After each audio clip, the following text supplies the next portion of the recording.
We saw this memo this week apparently suggesting that we would like to have our cake and eat it. And isn't that echoed slightly by these comments? Doesn't this suggest that that's actually what Boris Johnson actually thinks as well?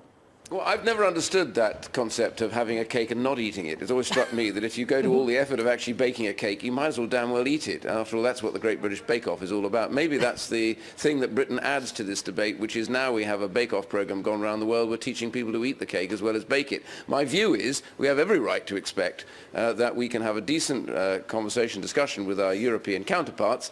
That's called baking the cake and then promptly eating it, because both of us benefit from the idea of selling goods and services to each other without fear or favour. That is very much what the government is setting out to achieve. So I'm quite content about that. And I think, yes, of course, there's going to be an element of speculation and a lot of this kind of nonsense going on. As I said, the puerility of people behaving like children in various capitals around Europe, threatening everything. I think all that will fade away once we start this, because the real business of the grown-ups is to get on and sort this out so that we have a proper arrangement. And by the way, it benefits both sides. Free trade benefits us, it benefits them, access to services.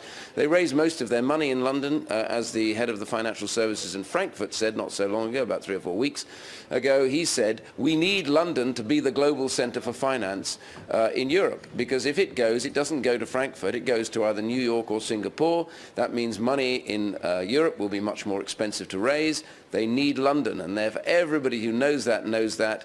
What was the governor of the Bank of England saying today? Stop playing games. You need us. We want to have you. And that's exactly how it works. So I think this will all get going when we start the negotiations.